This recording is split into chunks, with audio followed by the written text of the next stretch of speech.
Welcome back to my new log. Welcome back to Nirmala Shreyanth log. ಏನಪ್ಪ ವಿಷಯ ಅಂತ ಅಂದರೆ ಇವತ್ತು ನಾನು ಲಾಗ್ ಸ್ಟಾರ್ಟ್ ಮಾಡ್ತಾ ಇರೋದು ಬಂದ್ಬಿಟ್ಟು ಸ್ಯಾಟರ್ಡೇ ನೈಟ್ 8:30 ಆಗಿದೆ. ನಾವು ನಾಳೆ ಬದಲು ಸಂಡೇ ಆಗಿರುತ್ತೆ. ಇನ್ಮೇಲೆ ನಾವು ಈ ಮನೇಲಿ ಜಾಗನ ಖಾಲಿ ಮಾಡ್ತಾಯಿದ್ದೀವಿ. ಯಾಕೆ ಅಂತ ಅಂದರೆ ನಮ್ಮ ಬಾಣಿತನ ಮುಗೀತು. ಇನ್ನೇನು ನಮ್ಮ ಶ್ರೇಯನ್ಗೆ 8 ಮಂತಿಗೆ ಬೀಳ್ತಾ ಇದೆ.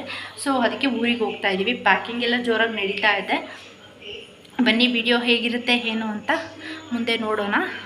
ಆದರೂ ಈ ಮನೆ ಬಿಟ್ಟು ಹೋಗೋಕ್ಕೆ ಸ್ವಲ್ಪ ಎಲ್ಲ ತುಂಬಾ ಬೇಜಾರಾಗುತ್ತೆ. ಆದರೂ ಏನು ಮಾಡೋಕ್ಕಾಗಲ್ಲ, ಹೋಗಲೇಬೇಕಲ್ವ.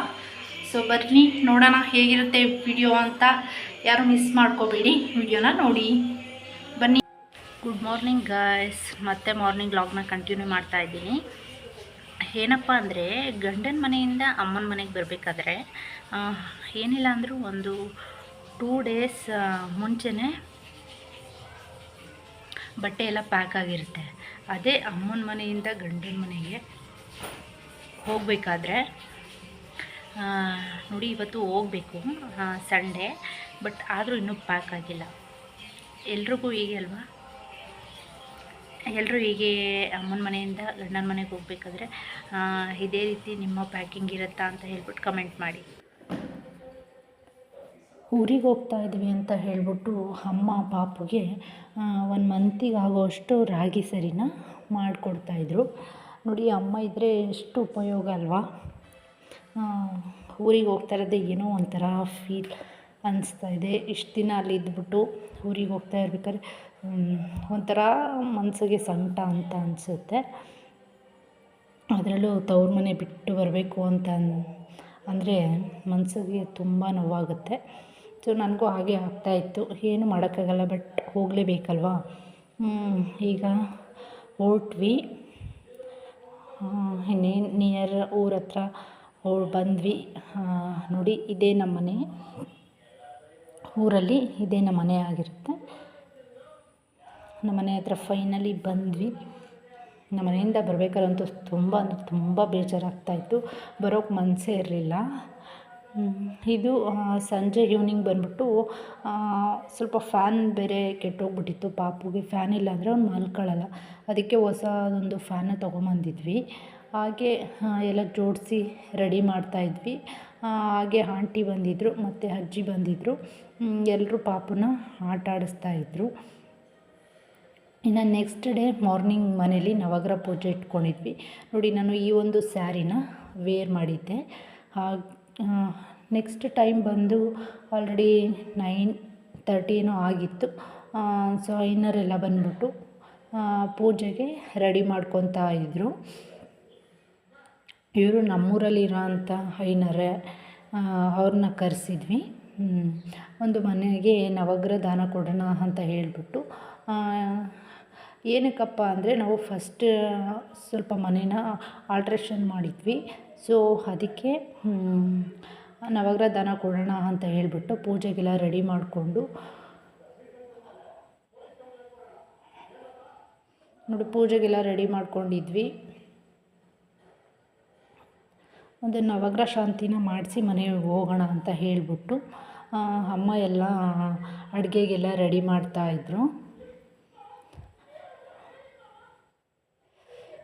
ಅಜ್ಜಿ ಕೂಡ ಪಾಪುನ ನೋಡ್ಕೊತಾಯಿದ್ರು. ಅವನ್ನ ನೋಡ್ಕೊಳ್ಳೋಕ್ಕೆ ಒಬ್ಬರು ಬೇಕಾಗಿರುತ್ತೆ.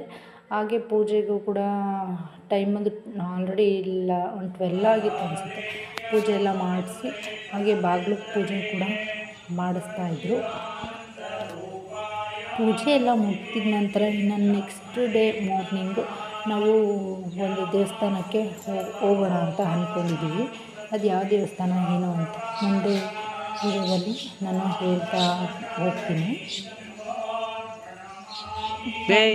ಪೂಜೆ ಕೂಡ ಏನಾದ್ರು ಮಾಡ್ಕೊಂಡು ಬನ್ನಿ ಅಂತ ಹೇಳಿದ್ರು. ಅದಕ್ಕೆ ನಾವೀಗ ಭೂಮಿ ಪೂಜೆನ ಮಾಡ್ತಾಯಿದ್ದೀವಿ.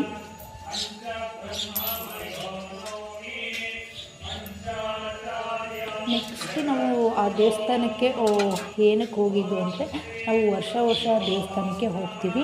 ಹಾಗೆ ನನಗೆ ಮಗು ಆಗೋಕ್ಕಿಂತ ಮುಂಚೆಯಿಂದ ನಾನು ಆ ದೇವಸ್ಥಾನಕ್ಕೆ ಹರಕೆನ ಮಾಡಿಕೊಂಡಿದ್ದೆ.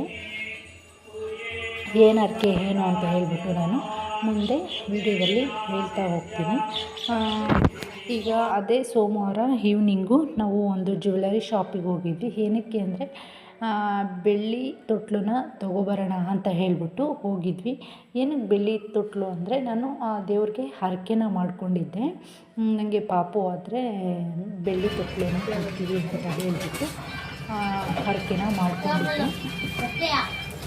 ಅದಕ್ಕೆ ತಗೊಂಡು ಬರೋಣ ಅಂತ ಹೇಳ್ಬಿಟ್ಟು ಹೋಗಿದ್ದೆ. ನಾವು ಯಾವ ದೇವಸ್ಥಾನಕ್ಕೆ ಹೋಗ್ತಾ ಇದ್ದೀವಿ ಅಂತ ಇದೇ ವಿಡಿಯೋದಲ್ಲಿ ನಾನು ಹೇಳ್ತಾ ಹೋಗ್ತೀನಿ. ಹಾಗೆ ಆ ದೇವಸ್ಥಾನ ಕೂಡ ತೋರಿಸ್ತೀನಿ. ಎಲ್ಲೂ ಸ್ಕಿಪ್ ಮಾಡಿದೆ ವಿಡಿಯೋನ ನೋಡಿ. ಫೈನಲಿ ತೊಗೊಂಡಿದ್ದು ಕೂಡ ಆಯಿತು.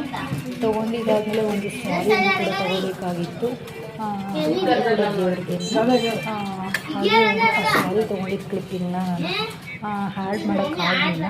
ಸೊ ಮಾರ್ನಿಂಗ್ ಒಂದು 9 o'clock ನಾವು ಬಂದ್ವಿ. ಇದು ದೊಣೆ ಗಂಗಮ್ಮ ಅಂತ ಹೇಳಿಬಿಟ್ಟು ಇಲ್ಲಿ ನಾವು ವರ್ಷ ಮಾರ್ನಮಿ ಹಬ್ಬ ಮಾಡೋಕ್ಕಿಂತ ಮುಂಚೆ ಹೋಗಿ ಈ ದೇವಸ್ಥಾನದಲ್ಲಿ ಗಂಗಮ್ಮನ ಮಾಡಿಕೊಂಡು ಬರ್ತೀವಿ. ನಾನು ಇಲ್ಲಿ ಮಗು ಆಗೋಕ್ಕಿಂತ ಮುಂಚೆ ನಾನು ಹರಕೆನ ಮಾಡಿಕೊಂಡಿದ್ದೆ. ಮಗು ಆದರೆ ನಾನು ಬೆಳ್ಳಿ ತೊಟ್ಲನ್ನ ಕೊಡ್ತೀನಿ ಅಂತ ಹೇಳಿಬಿಟ್ಟು ನಾವು ಈ ರೀತಿ ಅಲ್ಲಿ ಬೆನ್ಕನ ಕೂರಿಸಿದ್ದಾರೆ. ಅಲ್ಲಿ ಎಷ್ಟು ಅಂದರೆ ತುಂಬ ಜನ ಬರ್ತಾರೆ ಗಂಗಮ್ಮನ ಮಾಡೋಕ್ಕೆ. ನೋಡಿ, ನಾವು ಕೂಡ ಆ ಕಡೆ ಖಾಲಿಯಾಗಿತ್ತು. ಸೊ ಅಲ್ಲಿ ನಾವು ಕೂಡ ಪೂಜೆನ ಮಾಡ್ತಾಯಿದ್ದೀವಿ. ಇದು ನನಗೆ ಅಮ್ಮನ ಮನೇಲಿ ಏನೂ ರೂಢಿ ಇರಲಿಲ್ಲ. ಅಮ್ಮನ ಮನೇಲಿ ನಾವೇನು ಗಂಗಮ್ಮನ ಮಾಡಲ್ಲ. ಆ ಅತ್ತೆ ಮನೆಗೆ ಬಂದಮೇಲೆ ಅತ್ತೆ ರೂಢಿ ಮಾಡ್ಕೊಂಡಿದ್ದಾರಲ್ಲ, ಅದಕ್ಕೆ ನಾವು ಅದನ್ನು ಬಿಡಬಾರ್ದು ಅಂತ ಹೇಳಿಬಿಟ್ಟು ನಾನು ಕೂಡ ಅದನ್ನು ನಮ್ಮ ಅತ್ತೆ ಫಸ್ಟ್ ಟೈಮ್ ಕರ್ಕೊಂಡೋಗಿ ಮಾಡಿಸಿದ್ರು. ಅದಕ್ಕೆ ಬಿಡಬಾರ್ದು ಅಂತ ಹೇಳಿ ನಾನು ಕೂಡ ಕಂಟಿನ್ಯೂ ಮಾಡ್ತಾಯಿದ್ದೀನಿ. ಈ ವಿಡಿಯೋ ಇಷ್ಟ ಆಗಿದರೆ ಪ್ಲೀಸ್ ಒಂದು ಲೈಕ್ ಕೊಡೋದನ್ನ ಮರಿಬೇಡಿ. ಹಾಗೆ